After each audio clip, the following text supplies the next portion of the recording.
Ooh, look what I got. Ooh, I got a squeaky. I got a squeaky.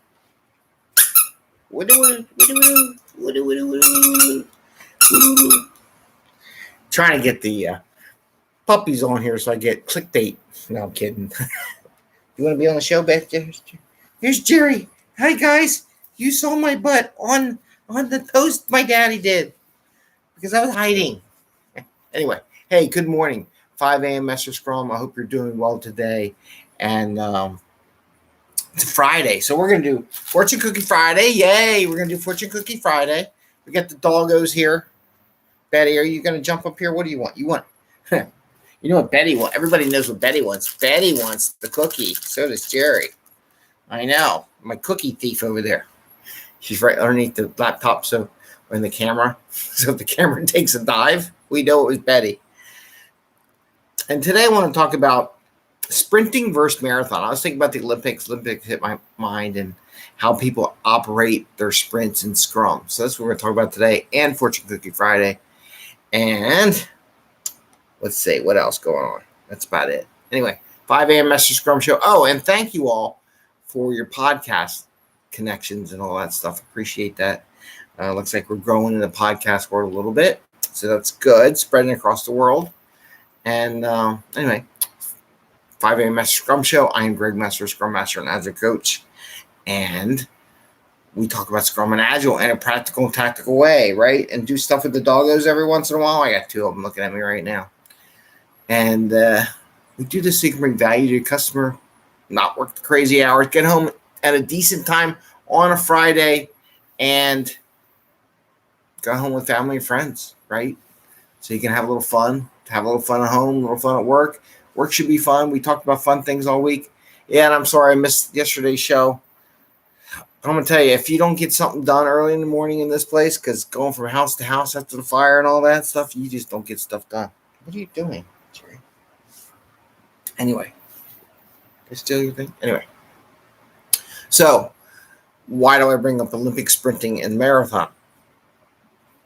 It's amazing how many Scrum teams I come into contact with and how they do it, or Scrum Masters. And to be honest with they say, oh, we're ready. We're doing Scrum. I'm like, okay, is everything really ready to go in the sprint? Or I get in the middle of the sprint and we're waiting on stuff. Stuff's not there. They're waiting for they have dependencies on other teams and all that. I'm like, didn't you identify all this stuff before you? Why'd you pick up the story if you had a dependency on it, right? Why didn't you put that the last thing and wait to that to the end? So, or why did you even take it in the sprint in the first place? So the idea behind a sprint, it's a sprint. It's everything's ready to go. Your mark gets set, ready, go, right? And you get it done in the sprint, and it gets a small time box. It's another thing about the sprint versus the marathon. A lot of people want to do month-long, longer, extend stuff. The idea behind a sprint is a small piece of land you run on, right, as fast as you can, and it's not really long in duration. And that's a big difference, and that's a big transition from going from Waterfall to Scrum and Agile, because we're talking sprints, not marathons. Waterfall is a marathon, 2-year, whatever, 6-month engagement. Just still don't get, and I don't like. Even when I was a program manager, I didn't like it that way.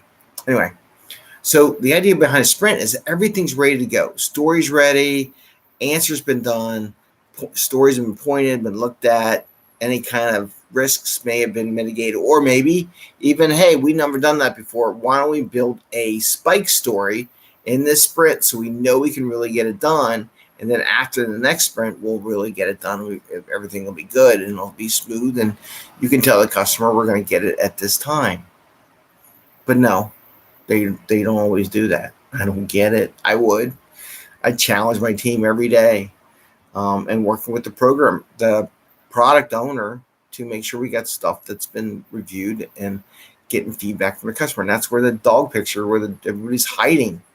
You're not ready if you're not getting real feedback from the team. If you're getting feedback from one person on the team, like a tech lead or something, then you're not doing Scrum. Maybe I'm just being pointed in particular, but that's the truth. You're not getting the full value of Scrum. The whole team's not ready, right? The person who's responsible is that one person on the team because they're the only ones that commented. If nobody else comments, They're not responsible. They're hiding, so they're not going to be held accountable for any of the work not getting done in the sprint. You think about that? That's why we put that picture up on LinkedIn. And shared that around, right, Jerry? Trying to hide? Mm-hmm. So just remember, it's a sprint. It's not a marathon. Marathon is waterfall, okay? A sprint is short duration. Got to get it done. The expectation is going to get done in a very short time period. And everything's ready to go. Like when they shoot the gun at the end, start of the sprint, it's boom, and you're out, right? Because they can't like, oh, I got to time my shoot. No. Or I forgot my shoot. That's a good analogy. Should use that one. Okay, here's your sprint analogy. It's like getting ready in the starter blocks, but you forgot your shoe is the same as getting ready to sprint and you forgot there was a dependency on a story and you're waiting for somebody else to get it done. That's my analogy for the day. How about that? Anyway, it's Friday, a little goofy. So we're going to do Fortune Cookie Friday. Yay! Fortune Cookie Friday. What do we do on Fortune Cookie Friday? The Agile accountants have sealed in this plastic bag a message for us, which we have to interpret in Agile. And inside the plastic bag, they also sealed it. They double sealed it. So they have the plastic bag and they get the fortune cookie. So in this fortune cookie is a message, which we then translate into whatever's a show, Agile, Scrum, or whatever topic is at hand. Try to apply it. All right. Here we go. Ambition knows no obstacles. So ambition knows no obstacles. Now, yeah, we can do that, but I'm gonna apply it to what we just talked about here. Ambition knows no obstacle. So in a sprint, when you're ready to sprint, your ambition is to get everything closed out in the sprint, which means you have everything ready to go and you're running as fast as you can. So there's no obstacle in the sprint. Scrum Master gets rid of the blockers during the sprint. Everyone works on it every day. There's no obstacle that can be not overcome. When you get delayed, the whole team swarms on the problem to solve the problem, right? So the fortune cookie says, ambition knows no obstacle. So the ambition is to complete your backlog in the sprint completely.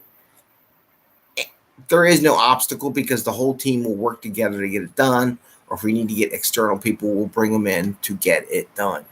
And we don't take no for an answer. That's ambitious people. Don't take no for an answer, right? So we want to blow everyone else away, all the other teams that we work with, and shine because we get all our stuff done. Not because we work crazy hours, but because we work smartly. And when we're ready to do sprint, everything's ready to go. So with that, I guess that's our show. Is our show here? They want the cookie. Please give us a thumbs up if you like the show. Thumbs up if you like the guest star, Jerry. Jerry, you want to go on? No, he's like, Betty's like, I want something. I want a cookie. Yeah. Once, twice, please, if you like your show. So you get on there. And anything else you want to say? Do you want to add anything, Jerry? Nope. I say happy scrumming. Enjoy your Friday. Keep listening to this podcast. Please share it if you can. It'd be great to your friends. You know, it's all free. It's not like we're selling anything on it. And thank you for your time. Enjoy your weekend. Going to a Phillies game tonight. Got a free ticket from friends, which is awesome, right? You couldn't make it. So it's another reason why you meet people outside the office, because those people can give you tickets to baseball games if they're not using them. Like, my wife's like, should we take it? I'm like, yeah, we're going to take it. You got to take it. Anyway, have fun. Enjoy your weekend and see you tomorrow.